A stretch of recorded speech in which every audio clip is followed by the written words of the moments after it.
ஹல்லேலூயா. என்ற அதிகாலையில் நாம் பரிசுத்தரின் வார்த்தையை நாம் தியானிக்க இருக்கிறோம். இந்த நாளிலே கூட நீதிமொழிகள் 10வது அதிகாரம் 30வது வசனம்.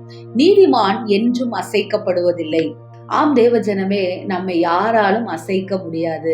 பெரிய வெள்ளம் வந்தாலும், பெரிய காற்று வந்தாலும், எப்படிப்பட்ட பெரிய உபாய தந்திரங்களை நம்மை அழிக்க வேண்டும் என்று செய்தாலும் கூட ஒன்றும் நமக்கு வாய்க்காது என்பதை நாம் அறிந்து கொள்ள வேண்டும்.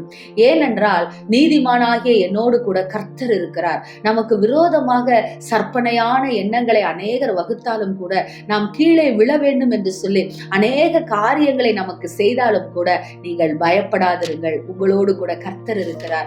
அநேக வேளைகளிலே நாம் சோர்ந்து விடுகிறோம்.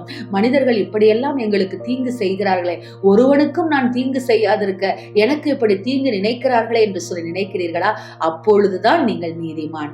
ஒருவனுக்கும் நாம் தீங்கு செய்யாதிருந்தோம், அவன் நமக்கு தீங்கு செய்கிறான் என்றால் நாம் நீதிமான் என்று சொல்லி பெருமை பாராட்டிக் கொள்ள வேண்டும். ஆம் தேவஜனமே, நீதிமானாகிய உங்களோடு கூட கர்த்தர் இருக்கிறார். எனவே நீங்கள் எந்த நாளும் அசைக்கப்படுவதில்லை என்பதை நீங்கள் தெரிந்து கொள்ளுகிறவர்களாய் இருக்க வேண்டும். நீங்கள் தவறு செய்யும் பொழுது கூட கர்த்தர் அந்த தவறை நீங்கள் செய்யாதபடிக்கு உங்களோடு பேசி, எப்படி யோசேப்பு நீதிமானாய் இருந்தான், அவன் மரியாளை தள்ளிவிடலாம் என்று நினைக்கிற பொழுது தூதனை அனுப்பி கர்த்தர் பேசினாரோ, நீங்கள் தவறு செய்கிற பொழுது கர்த்தர் உங்களோடு கூட பேசுகிறவராய் இருக்கிறார். அவரோடு வார்த்தை பேசும். எனவே தேவஜனமே, எந்த சூழ்நிலையும், எந்த மனுஷனும், எந்த காரியங்களும் உங்களை அசைக்க முடியாது.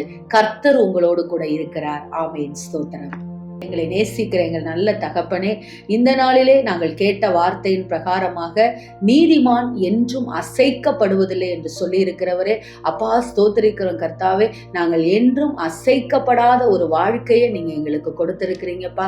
உங்களையே நம்பி அதை நாங்கள் தொடங்க கர்த்தர் கிருபை கொடுங்க. மனுஷனுக்கு பயப்படாதபடிக்கு, மற்ற காரியங்களுக்கு பயப்படாதபடிக்கு, என்ன ஆகுமோ என்று சொல்லி நாங்கள் புலம்பாதபடிக்கு கர்த்தர் எங்களோடு கூட இருக்கிறார் என்று விசுவாசிக்க, நான் என்றும் அசைக்கப்படுவதில்லை என்று சொல்லி விசுவாசிக்க கர்த்தர் எங்களுக்கு கிருபை கொடுங்க.